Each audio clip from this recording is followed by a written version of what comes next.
Hi everybody, thank you for joining me today. So this is our second video in the Sunday Technique Retake series, okay? And last Tuesday we did stenciling using the embossing paste and the glitter paste. And so we're going to incorporate that same technique in with this sketch here. So I'm just picking out my paper selection. I have a piece of chipboard here in front of me, and I'm just going to trim off the very top where they show you, like usually you'll have the name of the paper pack that you're using, or you know, different information like that. We trimmed it off so that way it's a true 12 by 12 piece of paper.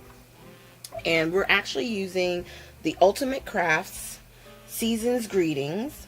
I got this last year, I want to say, from Scrapbooking with Me Boutique, and they had like a flash Christmas sale, and this was a part of that. And we're just going to put the score tape on the back, and then I'm going to squeeze some of the glitter, art glitter glue in the areas where I didn't have any of the tape. So that way it's a mixture of tape and glue. So that way I know I got good coverage. Whenever I'm doing a layout, I always like, I like putting the glue and the score tape. And then I just use my bone folder to really like press it down so that way it adheres well.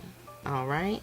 And for the long strips, I decided that I wanted to use this red foil. So I pulled that out, and then I'm using this craft paper here as a template for my trees, because I didn't want to make them too big. I didn't want to make them misproportioned. So I figured if I got,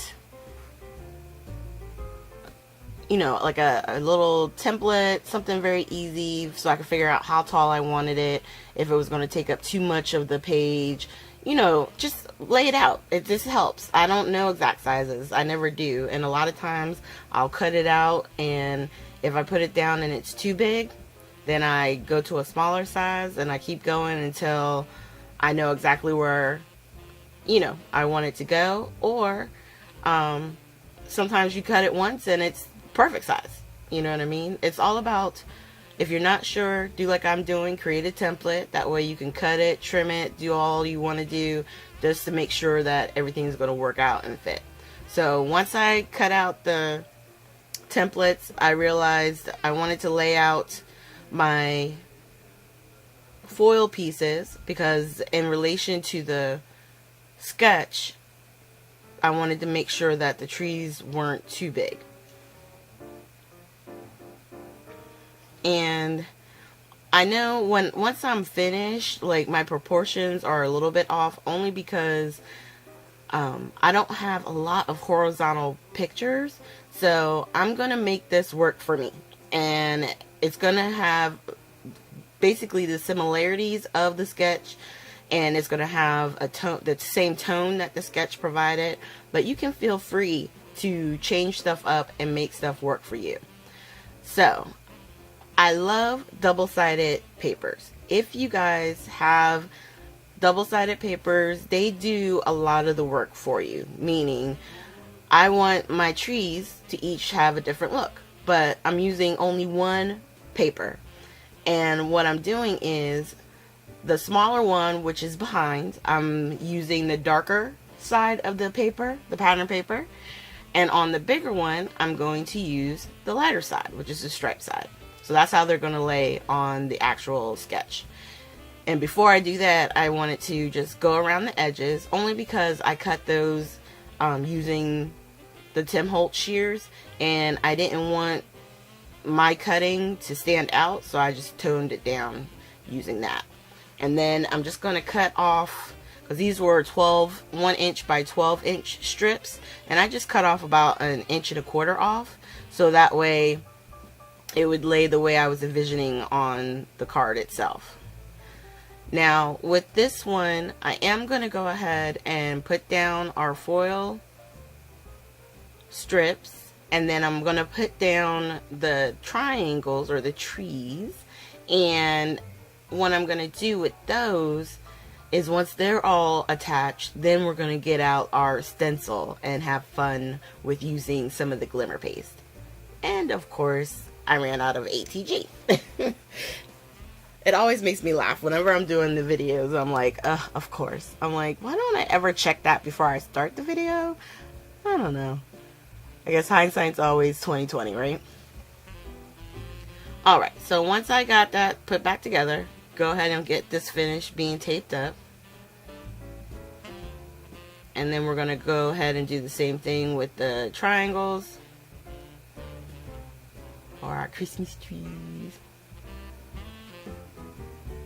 And I realized fairly quickly that this was going to be loaded with a lot of gold. And you'll see as we go, there's going to be a lot more. But I knew I wanted to use this script stencil that I have and the glimmer paste, the Nuvo glimmer paste.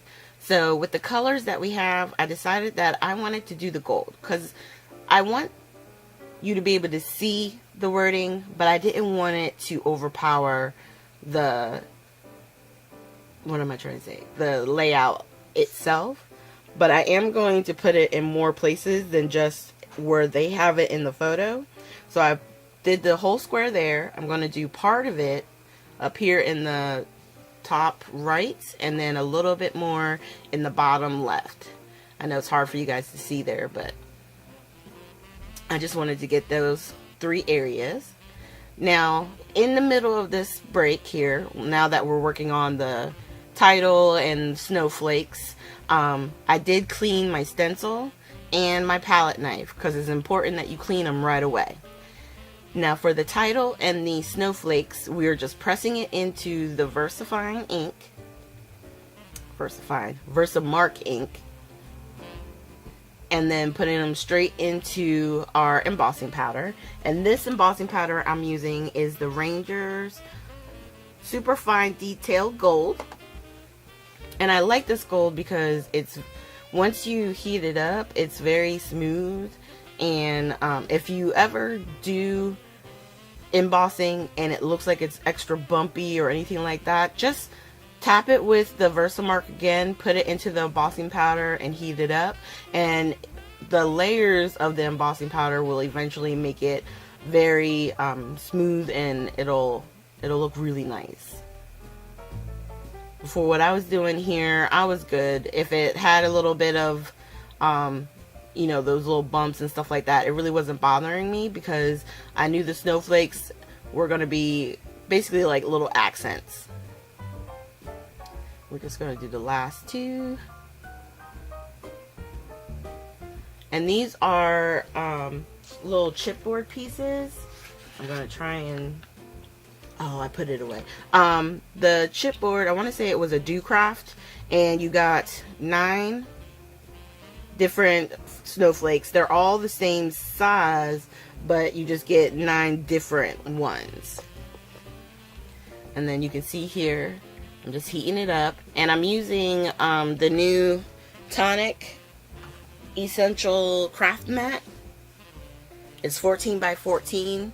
I was using that, and then I decided to just grab a piece of chipboard paper, and it was easier just to use that instead, because I didn't want to heat it up and mess it up.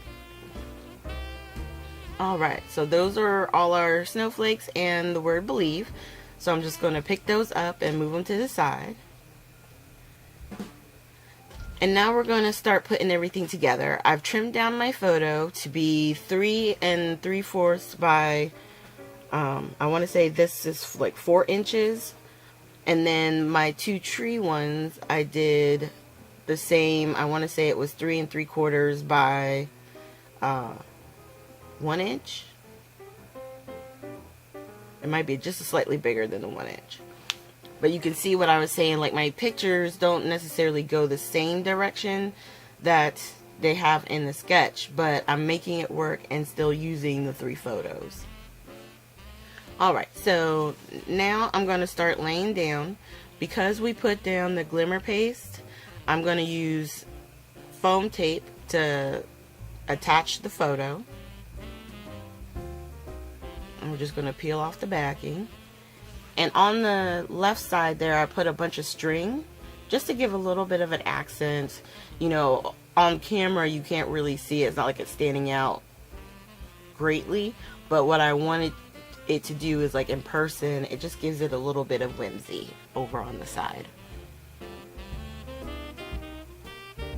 So with the picture on the left, I did foam tape around 3 sides, left the other side plain, and then just laid it on top because I didn't want to make it too uneven. So on the parts where it wasn't touching the other photo, I just added the foam tape.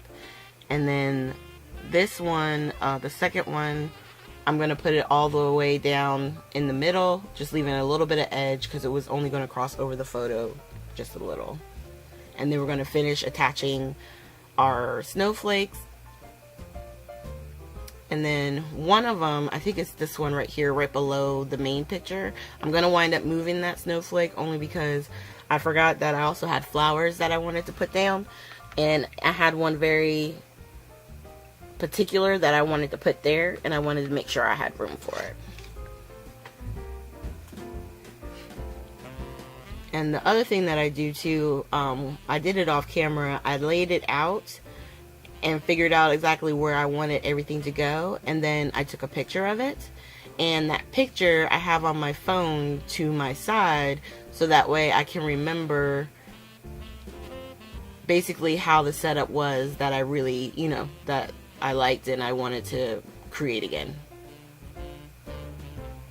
And sometimes things get moved around even from the picture that you took, but at least you have a general plan on how you want to put everything down.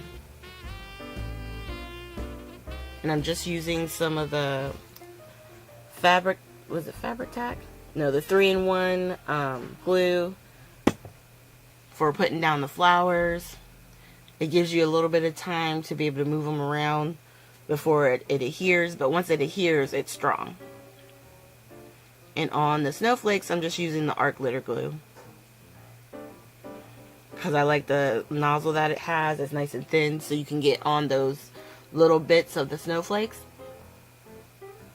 to keep it glued down.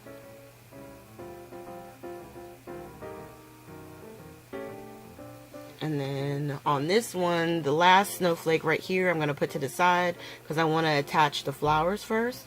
And then I'm just going to kind of put the last snowflake peeking out from up top.